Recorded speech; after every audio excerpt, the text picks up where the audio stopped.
But a lot of times what I've learned in life is the discomfort that we feel usually comes from doing something new.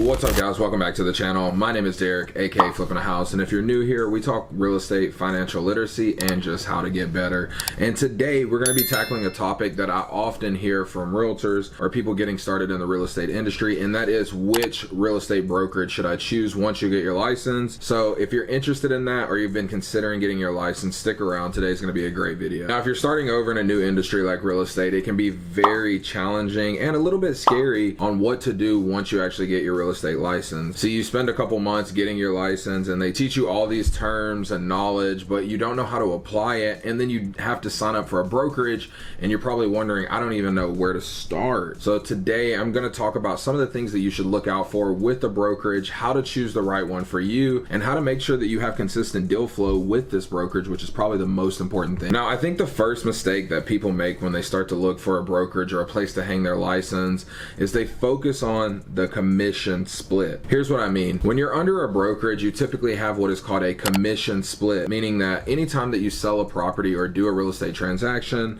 you have to cut your broker a fee for hanging your license and some of the other things that they may offer, which I'll talk about a little later on.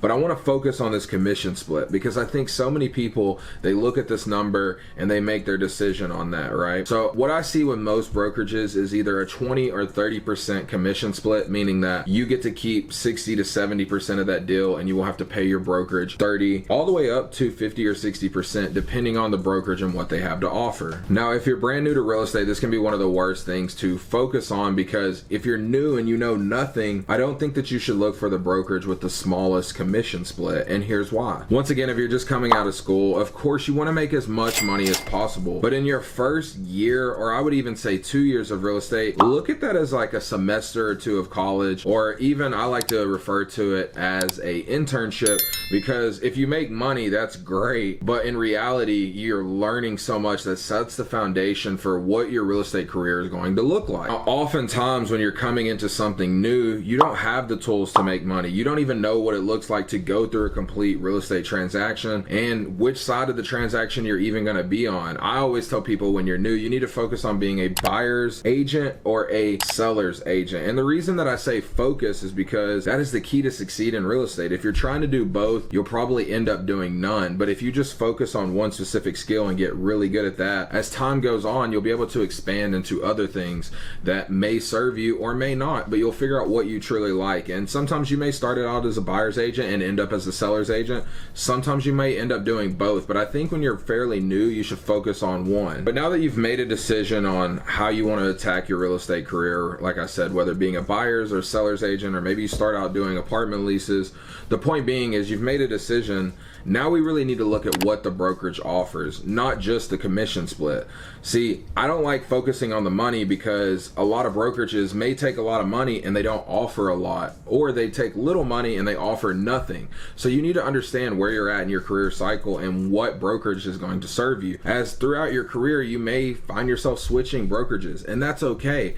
I don't think that you should be cemented or stuck with anything long-term in real estate, because the market is forever changing. As social media and the internet becomes bigger, more brokerages are putting this in with the packages that they have to offer, whether that's with the media team or whatever. So you really need to look at a whole as, what is this brokerage actually offering me? Now, social media is cool and I think that it generates a lot of business, but let's look at some of the other things that the brokerage could offer. Now, don't get me wrong, social media is important, but I think the most important thing that you can focus on when picking a brokerage, especially if you're newer, is training. And not just like in classroom training. I mean, they go over sales skills, they go over people skills. They really mold their agents into being high producers. Now, like I said before, this is so important because you don't know what you don't know. And in real estate, it can be very overwhelming. But if weekly you're going into an office and you have classes and you're learning these things, that's very important for you. Now, not only should they offer you training, but you want to find out, do they have an office space as well? Now, the office space is important, not necessarily just so you have an office and you look cool and you look professional, but you can bring in potential clients to say, hey, come check out my office. Yes, it does help that in the appearance, but more importantly, it puts you in an environment with high earners, high achievers. And as we know in real estate, environment and community is so important. And I say that because this business is so hard, especially as a newbie, that if you're constantly surrounded by wolves, you're either going to get eaten up or you're going to turn into a wolf yourself. Environment is just so critical, just from the thoughts to, you can just ask high producing agents, hey, what are you doing that's working in your business? You've been doing this for 10 years. What type of skills or tips can you give me to succeed in this business? Now, understand some of these agents aren't going to be so willing to help you, but what I've learned is the high producing agents, the people that want to see you succeed, they're happy to pour into you, because not only now, if they think about branching, or sometimes brokerages offer teams, you could get put under their wing, and then now you have a built-in mentor. On top of that, you're around typically your broker. So meaning if someone is a broker, they have to be in business. I think in Texas, at least for 5 years, you have to be an agent,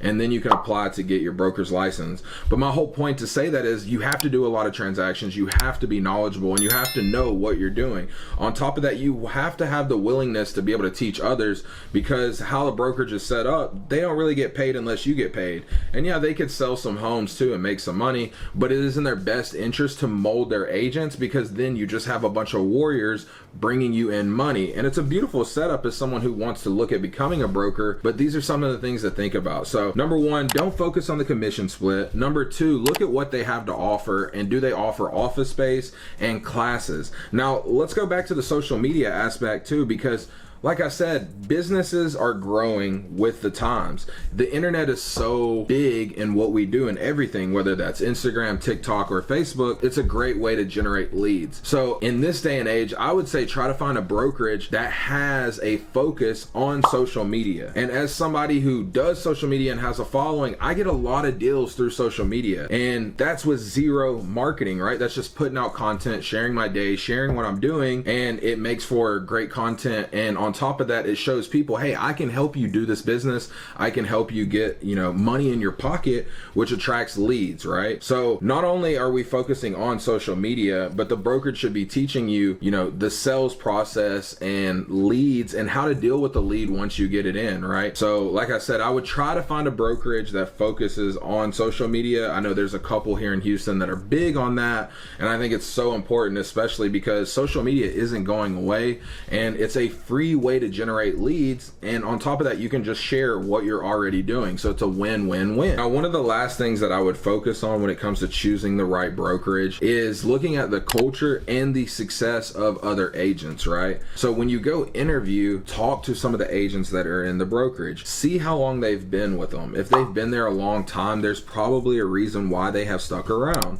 On top of that, you should also ask, how much money are you making? And maybe they may not share that with you, but you can do ballpark ranges. Hey, are you at least making 6 figures? Or, in your first year, how many deals did you close? How big of a part did this brokerage play in your success? Like, these are great questions. It's just like going to a new employer. You should ask the employees, hey, do you like working here? Because even though that real estate is a sales career, people that come into office and succeed and want to be a part of the team, those are the people that are going to give you, the real opinions of what it's like being a part of that brokerage. So when you go in, check out the culture. Hey, does the team lead help? Do we do trainings, right? How big are you guys on social media? Like, don't just talk to the person that has the brokerage, talk to other agents involved. You can also look up on social media some of these agents and DM them and ask them what it's like to be a part of this brokerage. But I think it's just great to talk to people that are in the trenches there. And, if they're like, hey, I don't like it, I'm leaving soon, or we have a high turnover rate, maybe those are some red flags, right? And then at the end, right, maybe we go through all these things that I've talked about and we see which one of these brokers is going to be the best fit for me